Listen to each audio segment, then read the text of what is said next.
ರಾಜ್ಯಾದ್ಯಂತ ಮುಂದಿನ ತಿಂಗಳಲ್ಲಿ 5 ಕಡೆಗಳಲ್ಲಿ ಚಾಲನಾ ತರಬೇತಿ ಕೇಂದ್ರದ ಸ್ಥಾಪನೆಗೆ ಉದ್ದೇಶಿಸಲಾಗಿದ್ದು ಸರ್ಕಾರದಿಂದ ಮಂಜೂರಾತಿಯು ದೊರೆತು ತಲಾ 15 ಕೋಟಿ ರೂಪಾಯಿಗಳ ವೆಚ್ಚದಲ್ಲಿ ಕಟ್ಟಡಗಳ ಸ್ಥಾಪನೆಯಾಗಲಿದೆ ಅಂತ ರಾಜ್ಯದ ಉಪಮುಖ್ಯಮಂತ್ರಿ ಲಕ್ಷ್ಮಣ ಸಂಗಪ್ಪ ಸವದಿ ಹೇಳಿದರು.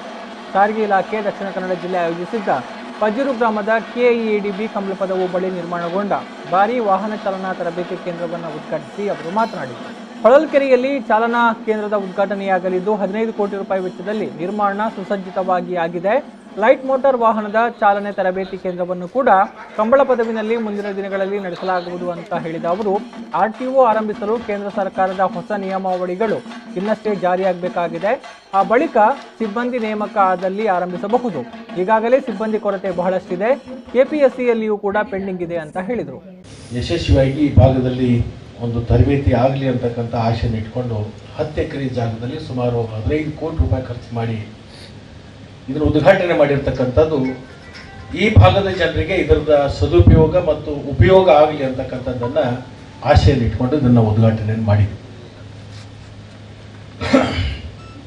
ಬಹುಶಃ ನಾವು ಈ ನಮ್ಮ ಸಾರಿಗೆ ಇಲಾಖೆಯಲ್ಲಿ ಏನು ನಮ್ಮ ಡ್ರೈವರ್ಗಳಿರ್ತಾರಲ್ಲ 4 ನಿಗಮದ 5 ವರ್ಷದಲ್ಲಿ ಯಾರು ಅಪರಾಧ ಮತ್ತು ಅಪಘಾತ ಎರಡನ್ನು ಮಾಡಲು ಅಂಥವರಿಗೆ ಬೆಳ್ಳಿ ಪದಕಗಳನ್ನು ಕೊಡ್ತೀವಿ. ಅವ್ರನ್ನ ಸನ್ಮಾನ ಮಾಡಿ ಗೌರವಿಸಿ ಅವರಿಗೆ ಒಂದು ಬೆಳ್ಳಿ ಪದಕವನ್ನು ಕೊಟ್ಟು ಅವ್ರ ಬಗ್ಗೆ ಒಳ್ಳೆ ಮಾತುಗಳನ್ನು ಅವ್ರನ್ನ ಸಮಾಜಕ್ಕೆ ಪರಿಚಯ ಮಾಡಿಕೊಡುವಂಥ ಕೆಲಸವನ್ನು ಮಾಡ್ತೀವಿ.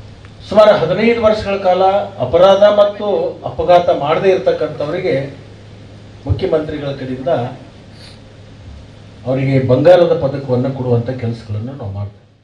ಜಿಲ್ಲಾ ಉಸ್ತುವಾರಿ ಸಚಿವ ಕೋಟ ಶ್ರೀನಿವಾಸ ಪೂಜಾರಿ, ಮೀನುಗಾರಿಕೆ ಹಾಗೂ ಒಳಬಂದರು ಮತ್ತು ಒಳನಾಡು ಜಲಸಾರಿಗೆ ಸಚಿವ ಅಂಗಾರ ಎಸ್, ಶಾಸಕ ಯುಟಿ ಖಾದರ್, ಮೀನುಗಾರಿಕೆ ಅಭಿವೃದ್ಧಿ ನಿಗಮದ ಅಧ್ಯಕ್ಷ Nitin Kumar, the Mysuru electricals industries ನಿಗಮದ ಅಧ್ಯಕ್ಷ ಸಂತೋಷ್ ಕುಮಾರ್ ರೈ ಬೋಳಿಯರ್, ಕರ್ನಾಟಕ ಅರೆ ಅಲೆಮಾರಿ ಅಭಿವೃದ್ಧಿ ನಿಗಮದ ಅಧ್ಯಕ್ಷ ಕೆ ರವೀಂದ್ರ ಶೆಟ್ಟಿ, ಜಿಲ್ಲಾ ಪಂಚಾಯತ್ ಸದಸ್ಯೆ ಮಮತಾ ಡಿಎಸ್ ಗಟ್ಟಿ, ತಾಲೂಕು ಪಂಚಾಯತ್ ಸದಸ್ಯ ನವೀನ್ ಪಾದಲ್ಪಾಡಿ ಮತ್ತಿತರರು ಉಪಸ್ಥಿತರಿದ್ದರು.